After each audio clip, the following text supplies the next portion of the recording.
Hi everyone, and welcome to Moxie Life Coaching. I'm Michelle, and I'll be your host as we explore what life coaching is and how it can empower you to create and live your best life.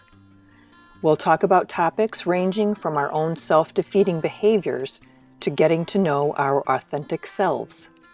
Together, we'll investigate a variety of self-coaching modalities and explore a wide range of topics relevant to getting the most out of the life that you are actively creating.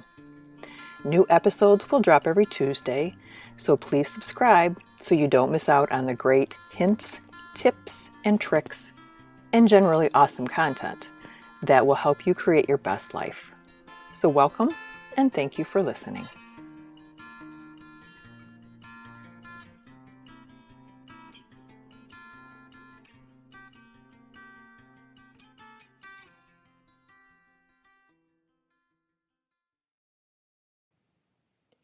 Hi, everyone, and welcome to another episode of the Moxie Coaching Podcast. My name is Michelle, and I'm your host. And today we're going to be talking about managing anxiety. If we were in an auditorium right now, and I asked everyone to raise their hand if they have ever experienced anxiety, or if they are a persistent anxiety experiencer. My guess is that a sea of people would be raising their hands, and that those who did not raise their hands were lying. In 2020, a study was done that indicated anxiety is the most common mental disorder in the US, and it affects more than 40 million people. In 2020, a study was done, and 62% of the respondents reported experiencing at least some degree of anxiety. It is pervasive. It is everywhere. It is always. It is. And it's not going to go away. So what can we do to deal with these anxious feelings, short of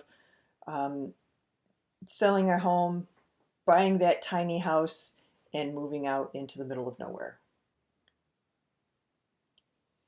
When we're trying to create our best life, anxiety can be an enormous hurdle. It can be really, really tough for us to be creative and to be capable and to remember all the awesome things we are able to do when we're feeling anxious. I don't have a feel for what your particular anxiety level is, but I can feel fairly confident in saying that I recognize that you have, or currently have, or will have anxiety about something at some point in your life. And for those people who really have to work on managing their anxiety, it can be difficult and it can be exhausting. And so, what I would like to do is provide you today with some free things that you can do that will help you manage that anxiety that you have in a less than common way. There are all sorts of things out there about, oh, sit and do some deep breathing, that type of thing. And what I'm hoping to do here is to offer you just a couple more unique things that you can do in the event that you're very anxious and you just need a few different tools in your toolbox, or in the event that you just like to have a few things in your back pocket in the event that something should come up. So what I would like you to do first is envision creating your life without any anxiety. Meaning, envision what your life would look like without any anxiety.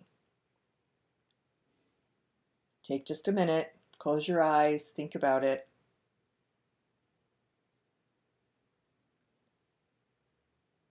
And I would like to know what you envisioned. What did your life look like without anxiety? Or what did your life look like with less anxiety? Did you start a new career?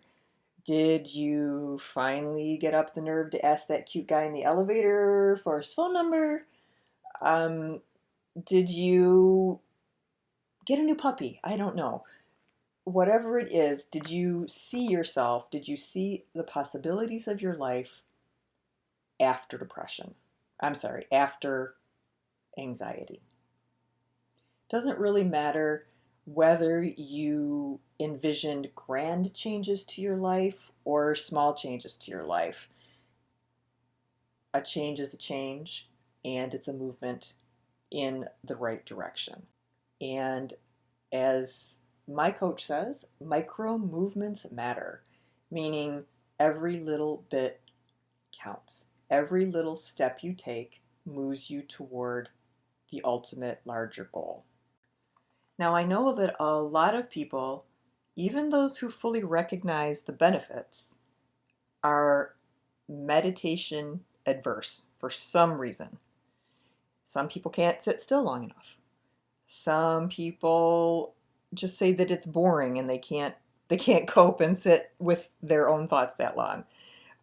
Some people can't turn their brain off, can't slow down that hamster wheel enough to be able to sink in and enjoy the benefits of meditation. Some people worry about what other people will think and wouldn't want to be caught meditating because it might seem weird. I really don't know what your reasons are for not meditating.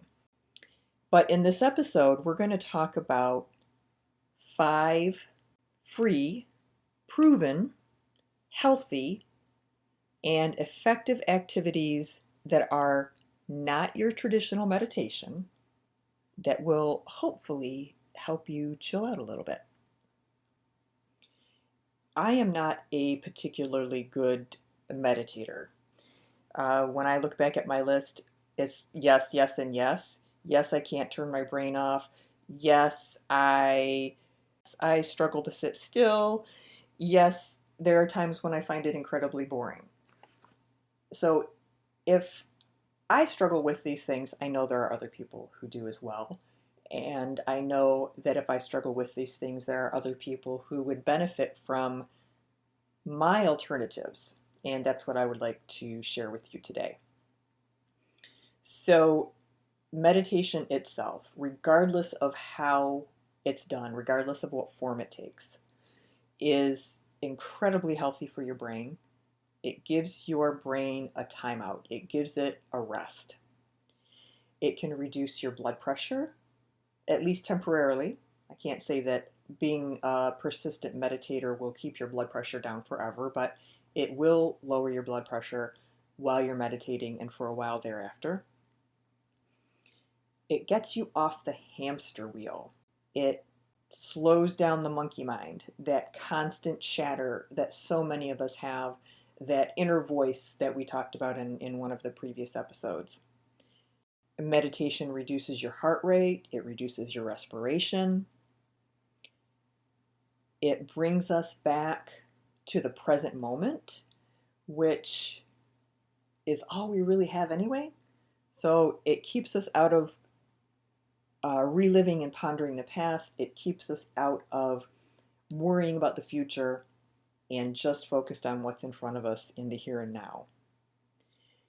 It also provides us access to getting to know who we are at our core.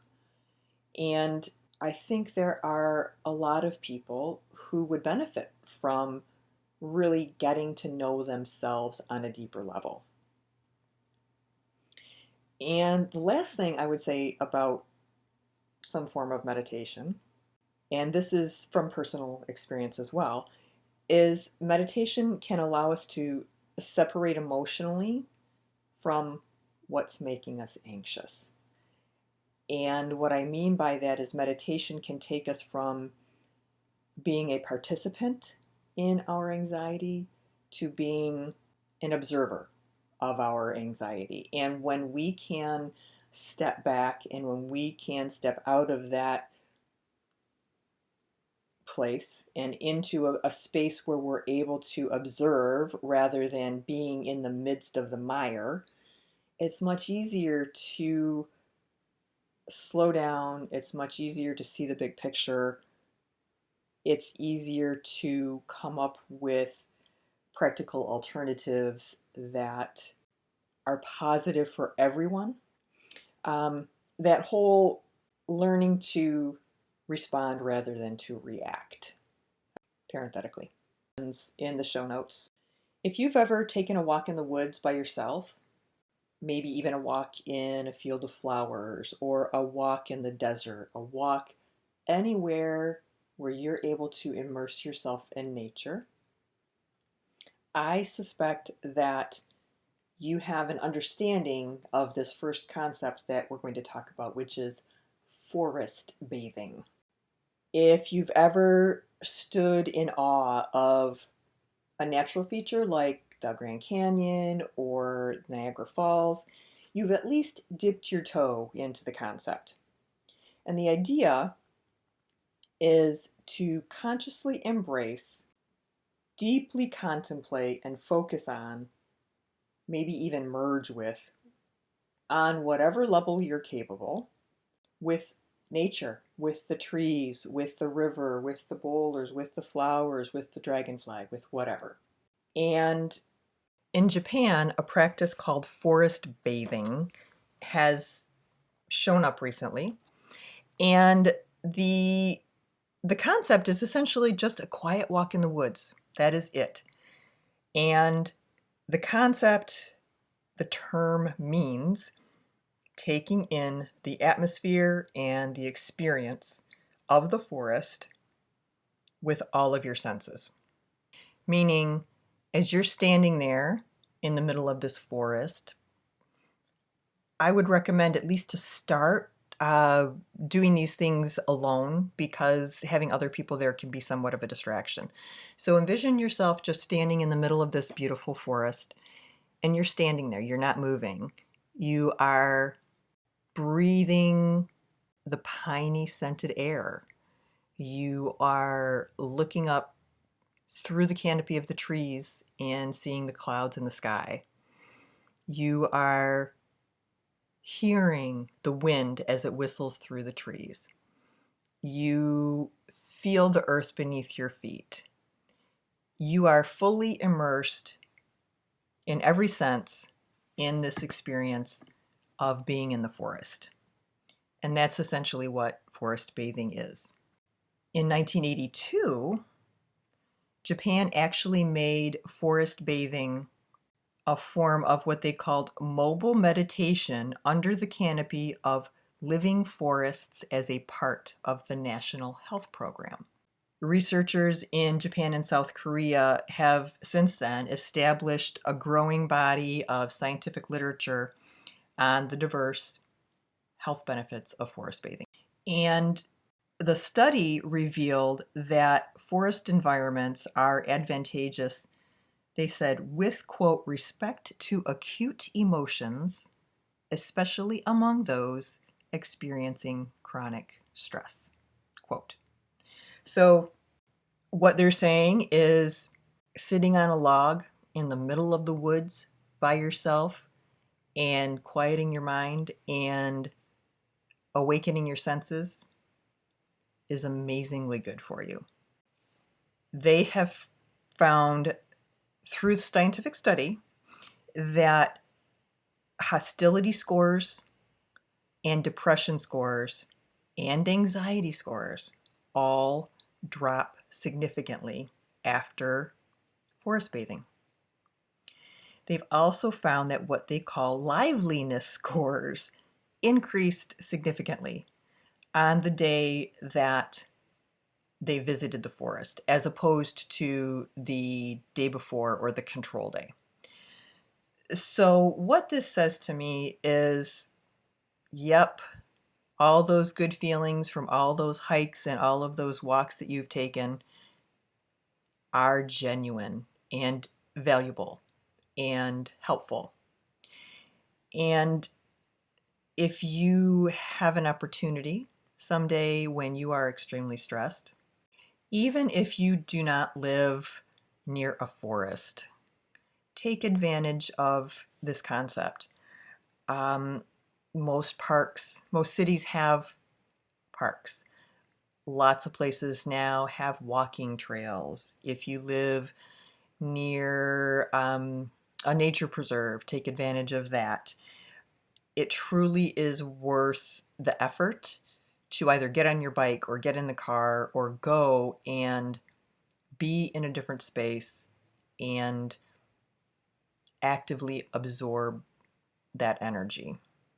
And like I said, I truly believe, now I am not a scientist, but in my experience, taking that core exercise of noticing the environment, the way I described in the forest bathing, in a different setting can be equally valuable.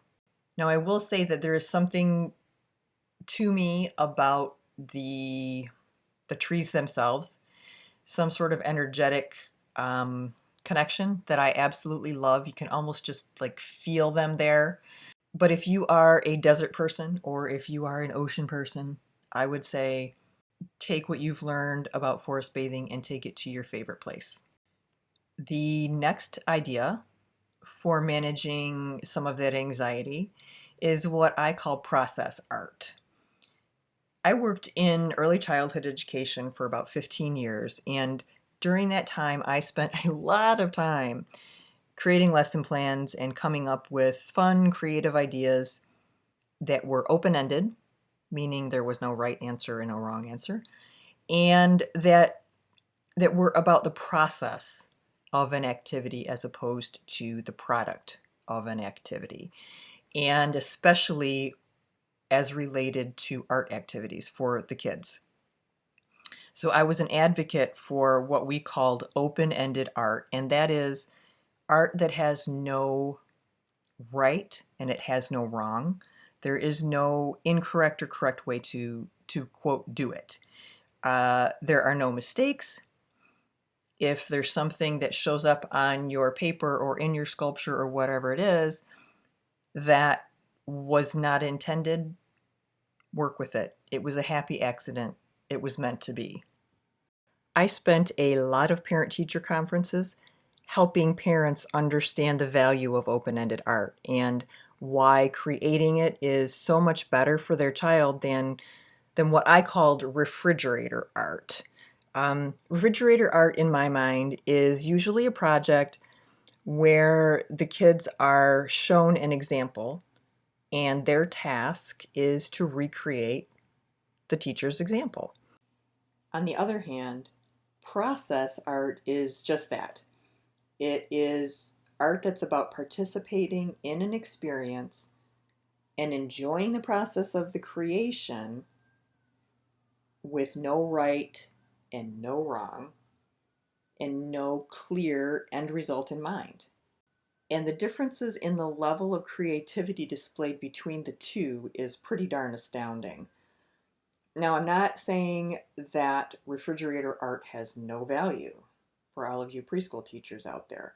I do believe that there is some value in refrigerator art in terms of using it as an exercise for instruction following and learning about processes and the steps through which one has to walk to accomplish something.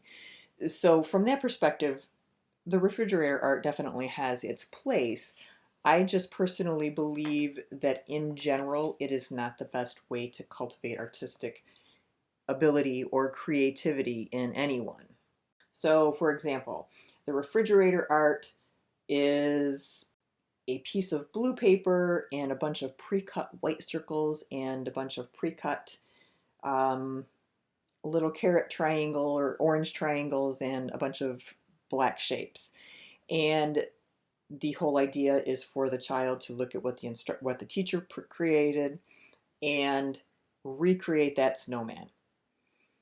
And if they're lucky, the teacher will give them the opportunity to be creative with some snowballs in the background or creative with some some cotton on the bottom or something that will allow them to distinguish their art from everybody else. The types of things that the moms always loved. They wanted it to put on the refrigerator. They wanted to be able to send it to grandma and not have grandma say, "What is that?" Um, in which case, then we just need to educate grandma, right? So that's my caveat on process art versus product art. An example of a process art would be you cover your kitchen table with butcher paper and you tape it down so it's nice and tight, and you get out your tempera paints or your watercolor paints or your acrylic paints or whatever. You put on your smock so you don't get dirty, and you turn on music and you just begin to paint. If you're lucky, there will be somebody there who will change it from classical to Alice Cooper for you, and you can paint to Alice Cooper. And then a few minutes later, someone will change the music to a folk song. And then a few minutes later, it'll be classical. And you get the idea. That is the process of being in the moment, of painting what you feel, of moving your body to the music in a way that is completely open-ended and in a way that no one can tell you is right or is wrong. So how does that translate to being an adult and being an adult who experiences occasional or frequent anxiety? It translates because art is art, and you can do art when you are 6 months old, and you can do art the day before you die. It is such an amazing, universal, healing activity. And the reason that process art is so valuable is because it gets us out of our head. It gets us into a mindset where we're lost in what we're doing, where we're not consciously thinking or planning or scheming or remembering or any of those things. We're living in that moment through the Violent Femmes playing Blister in the Sun, and you're painting to it, right? It's just in that moment. And that's what makes it so valuable. So a couple examples. If you're familiar with, some people call it doodle drawing, some people call it Zentangle. And again, I'll put notes in the show notes. Zentangle is a wonderful doodly type of art that has no right, has no wrong, and really isn't designed to create an end result. It's far more about the process. And I will throw a couple examples in there and some links. Zentangle is what got me through my mother's illness and subsequent passing. I would come home from the hospital, hop in the bathtub, and go sit on the couch for an hour. And all I would do was focus on what I was drawing, what I was doodling. The hospital would melt away. All of that would melt away. And it's incredibly soothing, in my opinion. Another option is what I call mandala art. And a mandala is a circular pattern, repeating pattern typically. Mandalas are all over the place. They started out more, again, as a traditional, I want to say, Eastern religion tool. The Buddhists used to make mandalas out of sand, painstakingly, these beautiful designs. And they would sprinkle the sand of different colors all over and spend days making these amazing designs. And to help them remember that everything is in life is temporary, They would then take this beautiful design that they had been working on for a week and dump it into the water, into the sea or into a river, because everything is temporary. And so mandalas kind of started there, but you will find there are mandala color books all over the place. There are websites like Skillshare. A mandala is it's a diagram. Like I said, it's a circular pattern, geometric usually, and it represents the cosmos metaphysically or symbolically. Another great option for process-based art is just simple abstract painting, similar to what I used to do with the kids at the table. Abstract painting is, again, there is no right, there is no wrong. In this type of, in this environment, I'm not going to say that Mark Rothko would tell you that there is no right or wrong to abstract painting.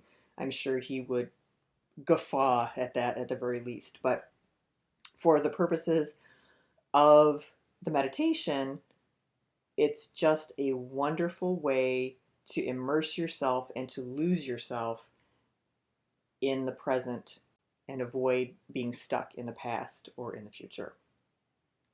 And one other painting thing that comes to mind for the process art, and there are tons of things out there that fall into this category. These are just some of the things that I have done myself. There is a style of painting called pointillist painting. And pointillism is essentially creating a larger picture out of dots. So think an overly pixelated picture on a computer and how each pixel represents one dot of color. Pointillism is kind of a similar thing, but it is much more aesthetically pleasing and kind of a fun way to just be in the moment. So a good way to practice pointillism, just to get your feet wet, is to take a piece of paper and draw. Do you remember when you were a kid and you would just draw like all these swirly lines and circles, and then you would fill each one in with a different color or something like that? Or maybe that was me and I was just an awkward dork. I don't know, but that's what I used to do.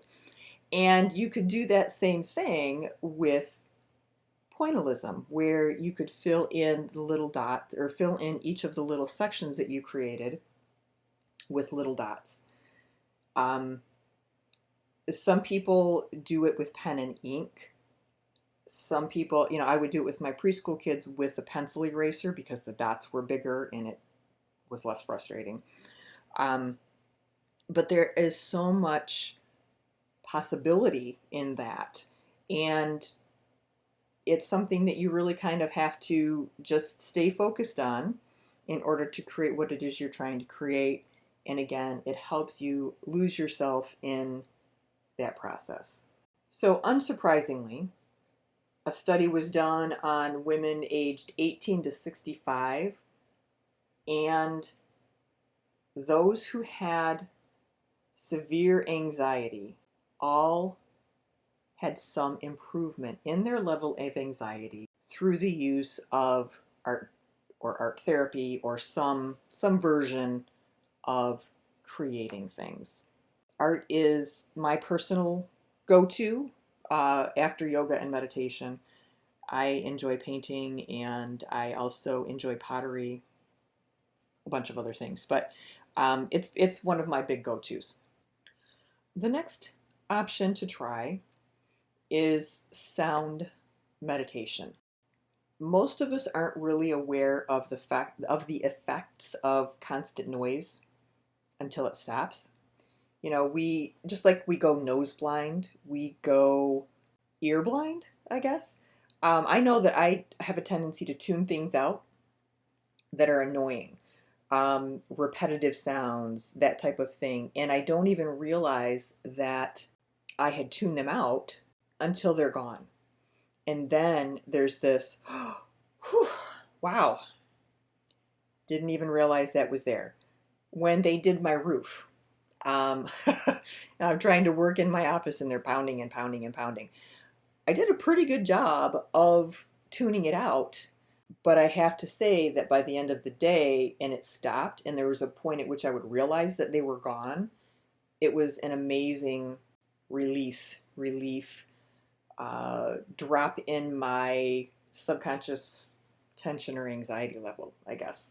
Now, sound can also have a positive effect on us, and that's what I wanted to talk about today. Sound meditation is turning noise into a contemplation tool or into a form of meditation.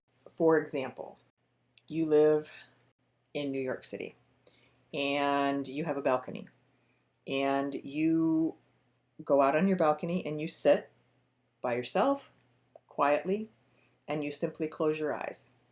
And what you're doing is you are actively listening. You are listening and acknowledging the sounds that are coming to you. So you're going to hear sirens, you're going to hear people talking or people yelling or helicopters or a construction crew down below, all of those different things. And the idea is not to listen to the noises as a pleasurable listening experience. The idea is to listen to those noises and actively notice the noises that come and go and change, and put yourself in a space where, with your eyes closed, everything you're experiencing auditorily. And again, that's just an excellent meditation tool for drawing our focus inward, for keeping us out of the past and for keeping us out of the future, keeping us in the present moment. Sound meditation is one of my absolutely favorite things to do on a quiet Sunday afternoon, to go sit outside and listen to hopefully the birds and hopefully the little squirrels, and hopefully not somebody blaring music, a neighbor or something like that. But that's all part of it, right? It's a matter of, oh wow, yep, there's AC/DC again. Oh, there's Jay-Z again, or whatever. Recognizing it, acknowledging it, letting it go, and moving on to the next thing that you hear. And you will be amazed at the levels of sound that are around us all the time, or the layers of sound that are around us all the time that we don't even really recognize. The next tool is essentially a field trip, unless you are fortunate enough to live on the water. The next tool is to essentially find yourself a sandbox or a beach. And now we're going back to my preschool days. So kids experiencing anxiety or frustration or anger were often redirected to what we called the sensory table.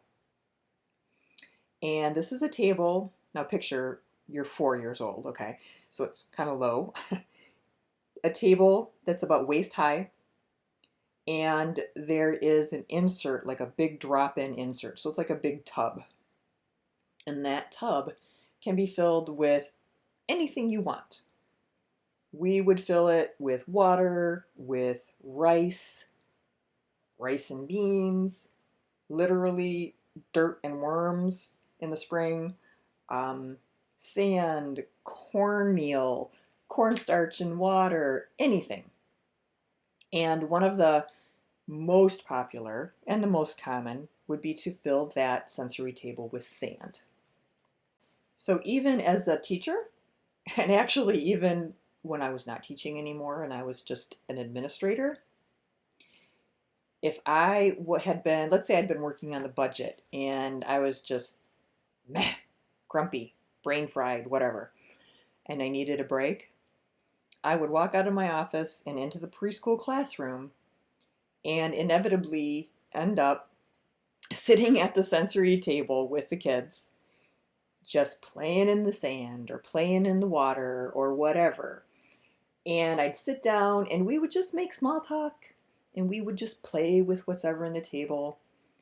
And unless there was a scuffle over the last spoon or somebody was hogging the beans or whatever was in there, it was usually the most mellow place in the classroom.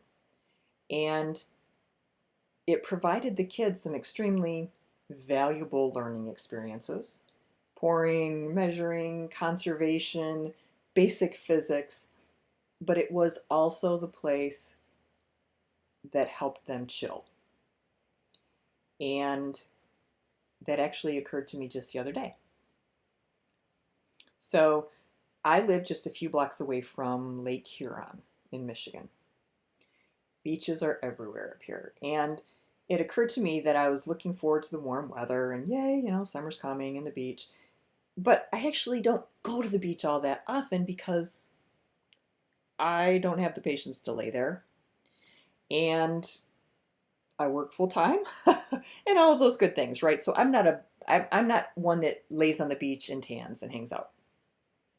But I do enjoy it.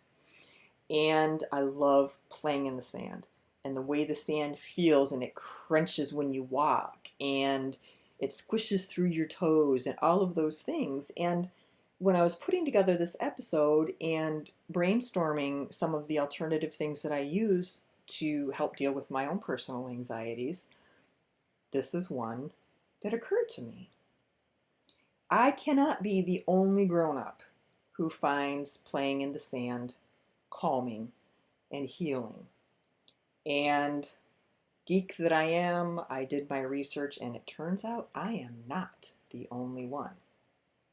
There was a study done in 2020 that assessed the effect of sand play or sand play therapy on symptoms and brain metabolite changes in the thalamus of a 23-year-old patient with general anxiety disorder. And it has been proven. Now, this is a teeny tiny study, so we need more. But what this study proved was that it did indeed alter this woman's experience, this woman's feelings of anxiety. And the study has determined that the sand play that this person experienced, what she did was she had 18 one-hour sand play therapy sessions over 9 weeks. Those 9 weeks and those sessions resulted in a change in her neurophysiology. It changed her brain. Mind-blowing, that's just crazy. So again, it's just a preliminary study. It's brand new, but it points us in the right direction. The study concluded that sand play not only reduces clinical symptoms of general anxiety disorder, but it also promotes brain health and function. And who doesn't need more brain health and more brain function? So the next time you're on vacation or the next time you see a sandbox, take advantage of it. Go sit there for 10 minutes and just sift through the sand. Let your hands feel the sand. Let your feet feel the sand. Let all of your senses experience and lose yourself in this whole sensory experience. And it's losing yourself in that experience that will help ease that anxiety in the moment. It will help ease those feelings of tension and stress and hopefully do some brain reconfiguration as well. The last technique that I am going to offer you today is a writing meditation. And if you can't get out to the forest for a full forest bath, or you can't get to the beach to play with the sand, this is something that you can do. And I don't have any studies on this. I can't cite any statistics. This is my personal experience. So if you enjoy writing, And maybe even if you don't, because this really isn't about the enjoyment of writing, this may be an option for you. And again, it's about the process itself, just like the art. It is not about the product. It's about taking the time to do the exercise. This is similar to the sound meditation, but it uses visual cues and the writing process. So what it involves is finding a natural object to write about. And when I say a natural object, it could be anything from a leaf you picked up off of a city street. I'm not kidding. It could be a cockroach. It doesn't matter. It just needs to be something that you can look at and examine and write about. And I prefer natural things because I don't know, I feel like there's more of a connection with them, with between the energy or something like that. Technically, absolutely, you could do the same thing about your morning coffee cup. Not a problem. But I always encourage people to get out there and to put nature to use in helping them address their anxiety. Essentially, what you're doing is you will be choosing a subject, finding a spot to get comfortable, sit quietly for a few minutes, and just observe whatever it is you're going to be writing about. If it's not something gross like a cockroach, pick it up, flip it over, move it around, smell it, shake it, experience it. Then close your eyes for a few minutes, take a couple breaths, and open your eyes and begin to write. And what you're writing is anything that comes to mind. Let's stick with the cockroach example because it's just fun. So I'm writing crunchy, lots of legs, ugly, creepy, brown, smells funny, makes me want to leave my lights on, that type of thing. How about a leaf? Let's say you used the cockroach to warm up and now you're ready to get started. So you're going to set your timer for 5 minutes and you're just going to start writing. And you won't stop writing until either you fully run out of brain dump or your 5 minutes is up. And what you're doing is you're looking at this object, you're smelling this object. The last one I did was, I think it was a grape leaf. And I talked about the veins in the leaf and the smell of the leaf. And if I pinched it with my fingers, what would happen? And what would happen if I tore the leaf? What would I see? What would I smell? Everything that I could possibly do to experience this leaf and articulate my experience on paper. And again, just like all of these other activities, it's a form of meditation that gives your mind a break. It's kind of like a timeout for your brain. Just you're going on autopilot and you are spending 5 minutes just existing in the moment. Not on the hamster wheel, not at work, not anxious, not stressed. You're just there. So, if you experience anxiety on a regular basis or even on an irregular basis, I hope that you take the time to try out one or two of these techniques. All of them have worked incredibly well for me personally. And If you are not a meditator but would like to be a meditator because you do recognize the benefits, this is a great way to try. This is a great way to start. This is a way to dip your toe in and to start experiencing the benefits without having to sit there with monkey mind. And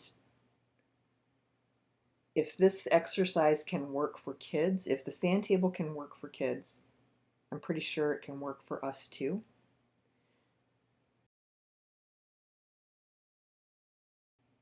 And why not take a cue from nature and take a cue from children? Take cues from those things that are closer to purity than we are as adults when there's so many other complicating factors in our lives and in our personas. So I hope that you have found this episode helpful. I hope that it has inspired you to try a couple different techniques. And I hope that if you do find it valuable, that you will reach out to me and let me know what specifically you found valuable. And if you have any other techniques that you have found personally useful that you'd like to share, I would love to hear that as well. So thank you so much for listening. Please share, subscribe, like, rate, do all of those good things. And I will talk to you on the next episode. Thank you so much. Be well.